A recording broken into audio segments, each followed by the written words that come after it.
5월을 지나서 6월 달이 되면 우리 교회가 세워진 지 17년이 되는 17주년 주일을 맞이하기도 합니다. 우리들에게 가정을 주시고 또한 부활의 은혜를 주시고 또한 믿음의 공동생활을 할 수 있도록 교회를 주신 하나님께 감사하는 우리 모든 성도님들이 되기를 주님의 이름으로 축복합니다. 많은 일들이 지나갔고 지금 이 순간에도 끊임없이 변화되고 있고 앞으로도 많은 일들이 이루어질 거라고 생각이 됩니다. 나는 과연 어떻게 살고 있는 걸까? 잘 살고 있나? 잘못 살고 있지는 않은가? 나는 지금 어느 지점에 와 있는가? 그런 고민을 참 많이 할 때가 있습니다.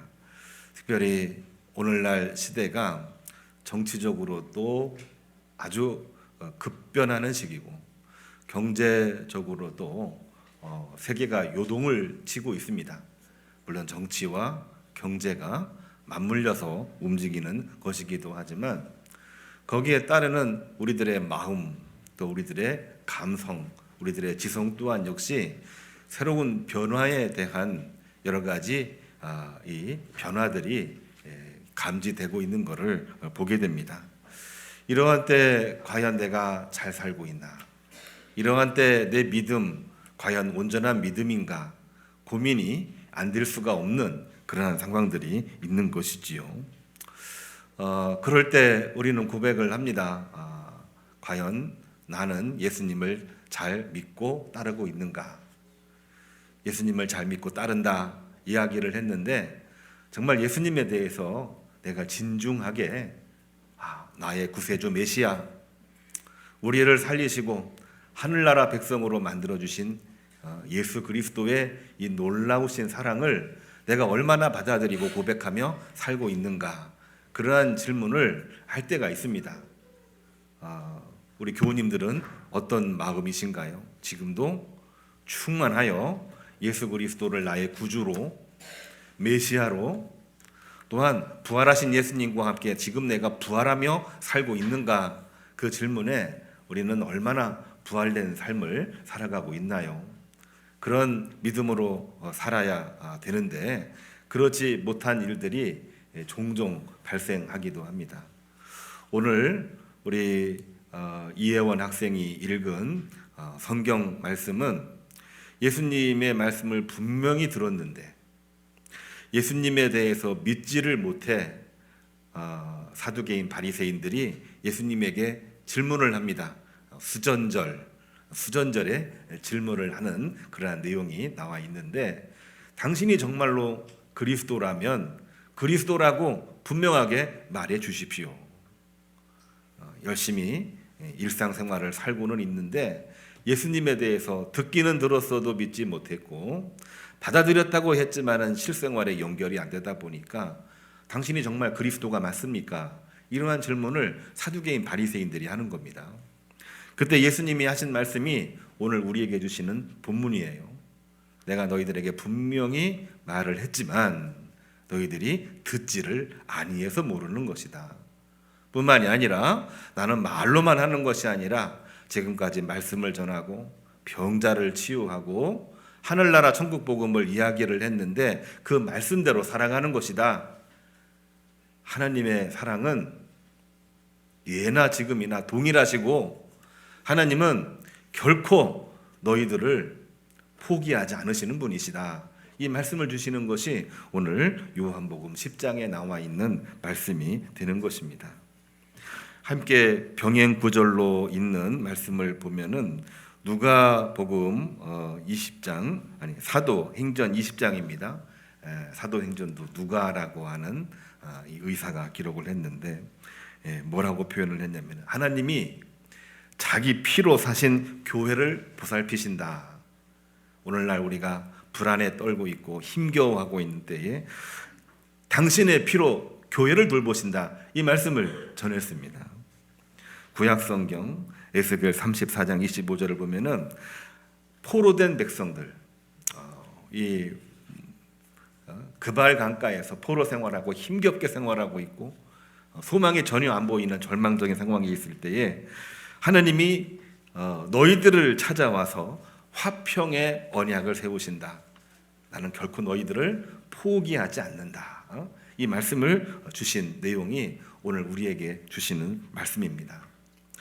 간단하게 요약을 하면은 양들을 먹이시고 양들을 입히시고 양들이 어려움에 처해 있고 혼란 속에 있을 때 그들을 다시 회복시키고 일으켜 세우시는 하나님의 말씀, 예수님의 말씀을 오늘 성경은 우리에게 말하고 있는 것입니다.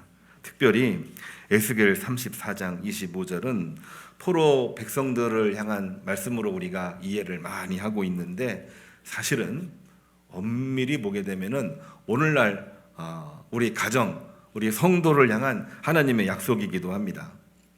시편 22편 5절을 보면은 시편 기자가 그렇게 부르짖어요.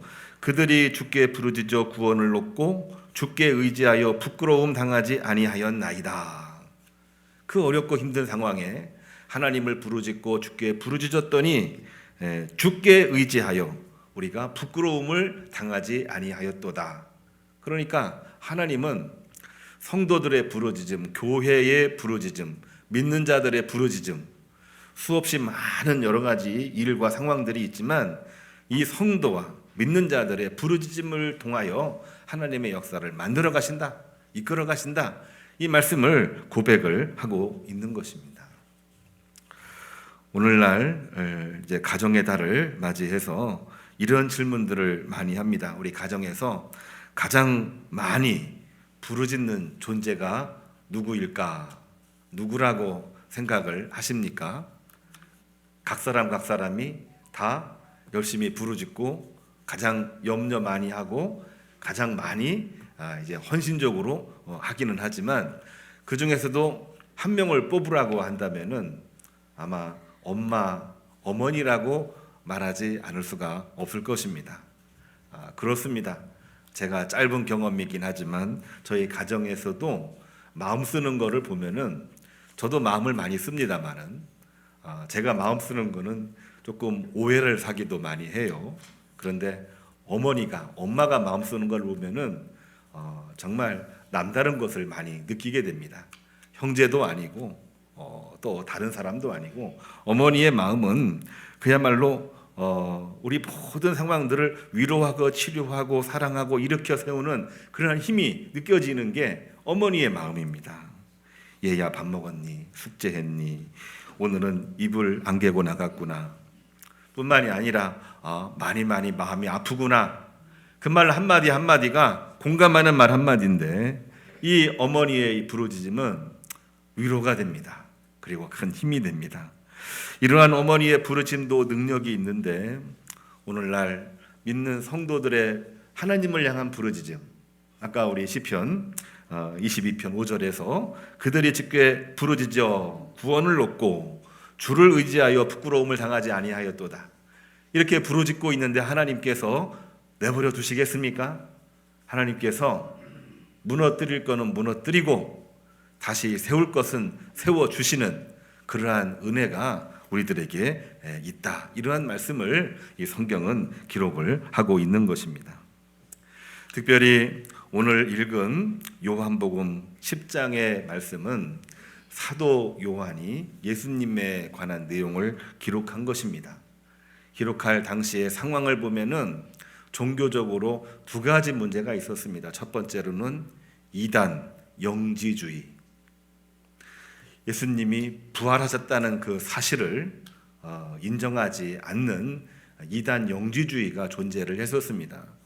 뿐만이 아니라 여전히 율법주의에 집착을 해서 정죄 심판을 하고 있는 사이비 율법주의가 기독교를 매우 힘들게 하고 있던 AD 110년경의 상황에 예수님의 제자 사도 요한이 예수님은 이런 분입니다 라고 기록한 것이 요한복음이거든요. 요한복음은 다른 마태마가 누가 복음과 비슷하지만 시대적으로 차이가 있기 때문에 말씀이 굉장히 독특합니다. 누구에게로 집중이 되어 있느냐? 예수님에게로 굉장히 많이 집중이 되어져 있어요. 예수님에게로. 오늘 읽은 요한복음 10장 27절 말씀을 보면은 예수님께서 그리스도면 그리스도라고 분명하게 말해 주십시오. 이렇게 묻는 사람들을 향하여 분명하게 말합니다. 나는 이미 너희들에게 말을 했지만 너희들이 듣지를 아니했다. 그리고 나는 입으로만이 아니라 직접 말씀을 전했고 치유의 기적을 행하였고 난 너희들과 함께 하늘나라 복음을 내가 분명히 전했는데 너희들이 따르지 않았던 것이다. 그러면서 이 모든 것을 목자는 분명하게 알고 있고 목자 밑에서 길러지고 있는 양들도 내 목자가 누구인지 분명하게 안다. 근데 이거를 모르는 자는 양이 아니다. 이 말씀을 하시면서 책망을 하시는 말씀이 여기에 나와 있는 것을 보게 됩니다. 그렇습니다. 내 양은 내 음성을 들으며 나는 그들을 알며 그들은 나를 따르느니라 이렇게 말씀을 하시면서 분명히 우리는 신앙생활을 하면서 예수님 말씀, 하나님 말씀에 귀를 기울이지 아니하고는 살 수가 없다고 하는 것을 분명하게 말해주고 있는 것입니다. 오늘날 설교는 말씀과 함께 세상을 항상 연결시키기 때문에 우리가 하나님 말씀의 중심에서 세상을 볼 때가 많이 있습니까? 아니면 세상적인 모든 일에 성경을 꿰맞추는 그러한 경우들이 있습니까? 아니면 하나님 말씀은 좋은 말씀이니까 놔두고 세상적인 일에만 자기 지식과 판단으로 생활할 때가 있지는 않습니까? 이러한 때 많은 분들은 예수님의 말씀을 듣고도 그렇게 말합니다. 잘 모르겠습니다. 그리고 듣고도 분명하게 이야기를 합니다. 예수님 당신이 정말 그리스도라고 한다면은 그리스도라고 말해 주십시오. 뭔가 좀 보여 주십시오. 예수님이 분명하게 말합니다. 나는 이미 너희들에게 이야기를 했지만 너희들이 듣지를 아니했다. 나는 내 입으로만 말한 것이 아니라 직접 보여주었고 직접 너희들과 함께 하늘나라의 모습을 함께 나누었다. 목자는 양을 분명하게 알고 있는데 양들이 목자를 못 알아본다고 하는 것은 양이 아니기 때문이다. 요한복음은 이러한 내용을 분명하게 이야기를 합니다. 이단 영지주의에 빠진 사람들이 몰라요. 사이비 율법주의에 빠진 사람들은 모릅니다. 공통된 의견이 있습니다.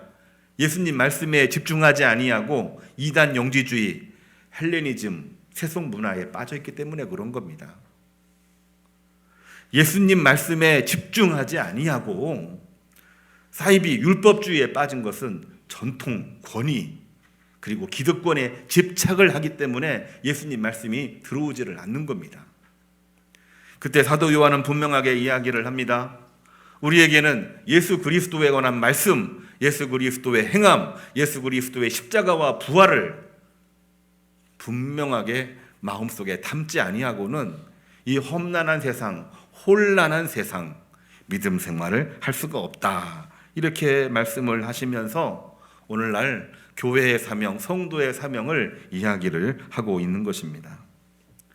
우리에게 주어진 일이 과연 뭘까요? 그것은 다름이 아닙니다.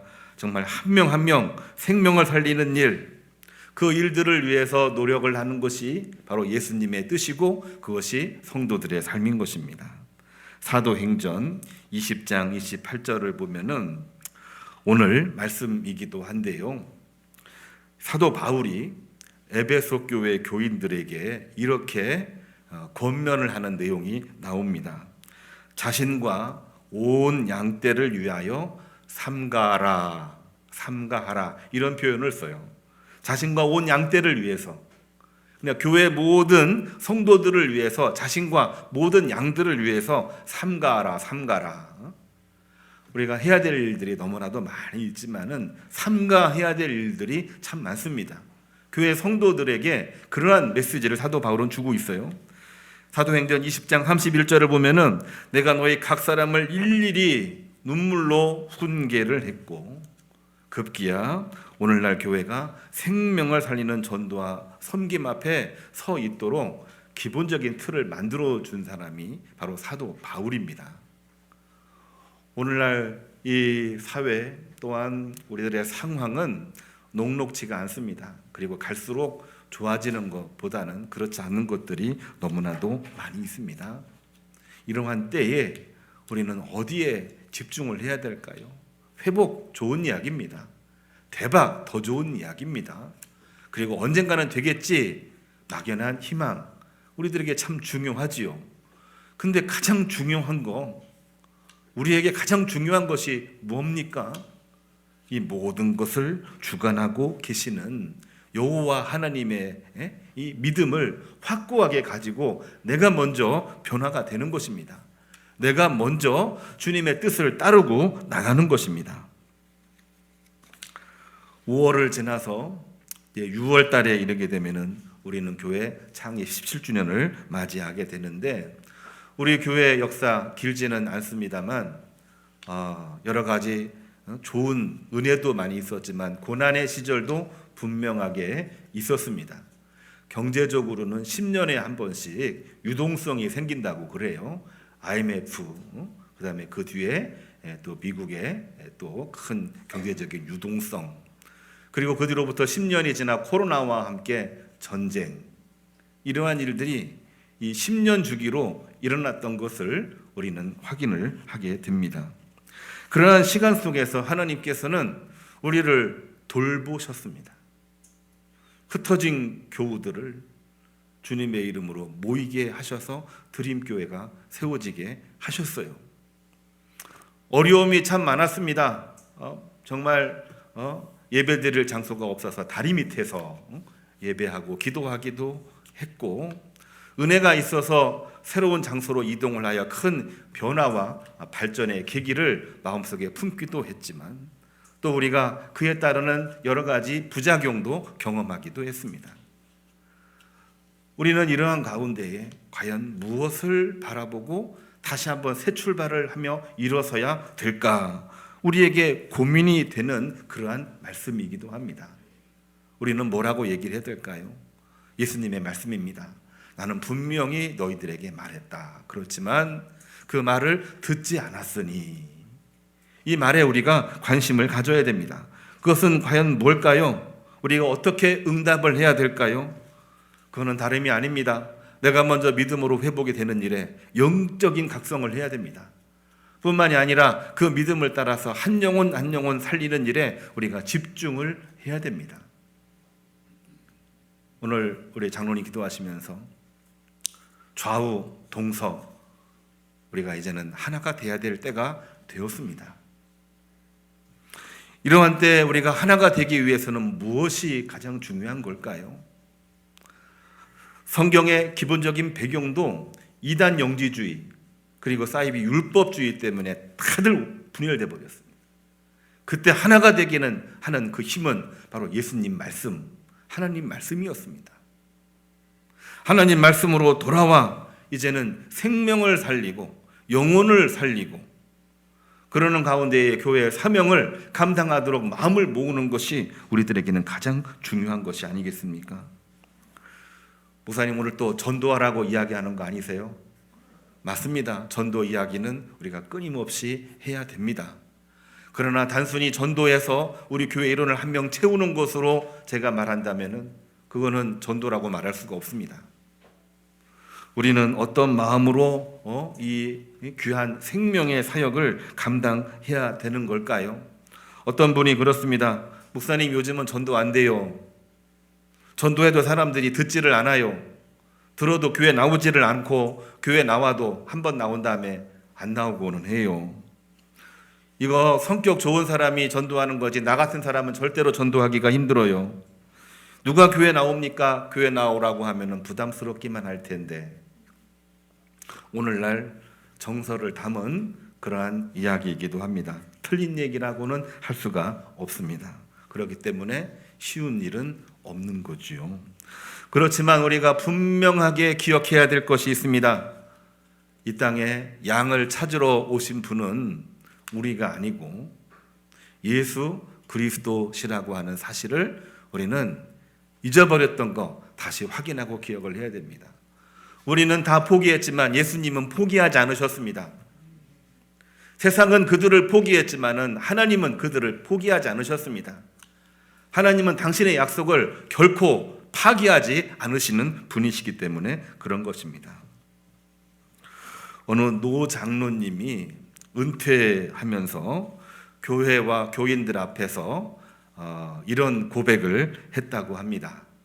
40년 전 누군가 내 어깨를 두드리며 이렇게 말했습니다. 형제님, 교회 한번 같이 가보지 않으시렵니까? 아주 단순한 말이었고, 그리고 아주 파워 있는 그런 말은 아니었습니다. 그런데 그 말 한마디, 그 손길 하나가 내 인생을 완전히 바꾸어 놓았습니다. 그렇습니다. 하나님의 손길은요, 우리 손을 통해서 움직여지는 것입니다. 장로님이 된다고 하는 거 물론 영광이기도 합니다만 결코 쉬운 일이 아닙니다. 법적으로는 3분의 1이라고 하는 표를 얻어야 되기도 하지만 그 뒤로 생활할 때에도 말씀도 기도도 사역도 누구보다 더 열심히 목회자처럼 활동을 해야만 되는 게 장로님의 이 삶입니다. 그런데 그분이 은퇴하면서 이렇게 말했어요. 나같이 믿지 않았던 사람을 누군가 와서 한번 하나님의 은혜를 누려보시지 않겠습니까? 그 말 한마디가 나를 교회로 나오게 했고 내 삶을 오늘 여기까지 살게 만들어 주었습니다. 이거는 너무나도 귀한 사건입니다. 복음을 전하고 우리가 전도용품을 나누어 줄 때에도 듣지 않는 분들이 있고 거부하는 분들이 있고 받아도 나오지 않는 분들이 있고 나와도 그날로 끝나는 분들이 있을 수 있습니다. 그렇지만 그 하나의 손길을 통해서 준비된 사람은 하나님의 은혜 속으로 들어오게끔 되어져 있는 것입니다. 어떤 분은 그런 이야기를 합니다. 교회 나오셔서 예수 그리스도를 믿고 은혜를 입었는데 지병이 있으셔서 하나님의 부름을 받았습니다. 그분은 그랬습니다. 정말 마지막 순간에 하나님의 은혜를 입은 사람이라 이렇게도 고백하는 분들이 있었습니다. 저도 고민을 하고 기도하는 중에 이제 요즘에는 저한테 연락하는 친구들이 좀 많아졌어요. 자녀들 결혼 이야기로 계속 연락이 옵니다. 연락 평생 안 하다가 때가 되었나 봐요. 그래서 저도 같이 응해주면서 이런저런 이야기를 하는데 제가 목회한다고 하니까 굉장히 많이 위해줄 것처럼 막 얘기해 주더라고요. 그러니까 그렇게 나쁘진 않았는데 같이 신앙생활 해보는 게 어때? 이제 얘기도 많이 하고 그랬습니다. 근데 이 친구가 하는 말 한마디가 있었어요. 어떤 내용이냐면은 제가 이미 알고 있는 내용이긴 하지만 또 내가 알고 있는 것과 또한 친구가 하는 얘기를 듣는 것은 또 다르니까 한번 더 얘기를 해보면은요, 이런 얘기를 합니다. 나는 교회 다니는 거 그리고 예수님 참 좋아하는데 오늘날 교회는 오늘날 기독교인들은 예수님과 전혀 상관이 없는 것 같아. 그래서 나 교회 가기 싫어. 조금 내가 막 화가 나기도 하고 좀 답답하기도 했었어요. 아니 교회를 무슨 사람 보러 오나 하나님 만나러 오는 건데 교회를 무슨 동호회처럼 생각을 하나?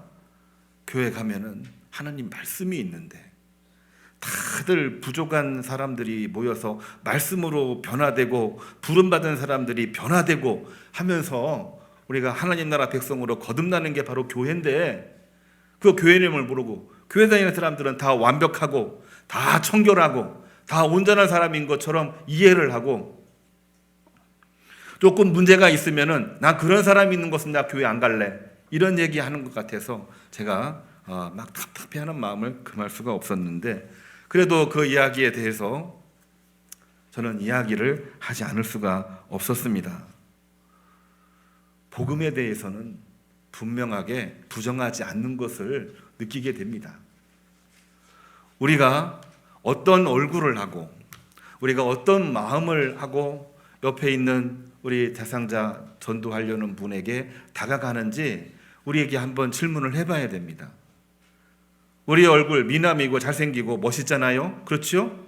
근데 그 얼굴도 좋지만 인간적으로는 여러 가지 많이 부족한 면이 많이 있습니다. 우리 얼굴이 어떻게 돼야 되나요? 우리의 얼굴이 하나님의 형상이라고 그랬습니다. 하나님의 형상을 하고 다가가야 되는 겁니다. 우리의 마음이 어떠한 마음입니까? 한 명의 내 친구를 교회로 데리고 오기 위해서 우리가 전도하는 거 아니지 않습니까? 예수님의 마음으로 우리 옆에 있는 우리 대상자를 찾아가는 겁니다. 내가 은혜를 입고 살고 있듯이 그도 은혜 입고 살 수 있도록 내가 인도하는 겁니다. 하나님의 형상입니다. 예수님의 마음입니다. 그리고 내가 움직이는 모든 손과 발은 성령의 손길입니다. 성부, 성자, 성령 연합하심으로 함께함으로 나아갈 때에 바로 거기에서 그들은 예수님의 숨결을 느끼고 있는 것입니다. 세상 얘기 말고 경제 얘기 말고 또한 얘기하다 보면은 다들 대박나는 이야기 하다가 결국에는 자기 자랑으로 끝나버려서 나는 그것 때문에 교회 나가기 힘들어. 우리는 많은 그 상황들 가운데에서도 예수 그리스도에 대한 믿음 하나에 집중하지 아니하고는 결코 다른 일들을 이룰 수가 없는 것입니다. 우리가 따뜻한 복음으로, 따뜻한 마음으로, 따뜻한 하나님의 형상으로 다가간다면 그들은 반드시 돌아오게 되어져 있는 것입니다. 이제는 우리가 손을 내밀 때가 된 것입니다.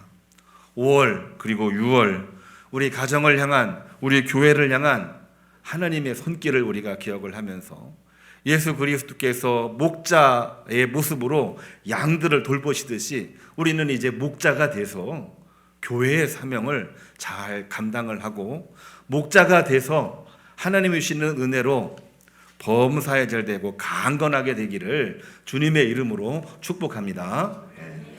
오늘 우리에게 주시는 파송 찬양 함께 부르고 기도하겠습니다.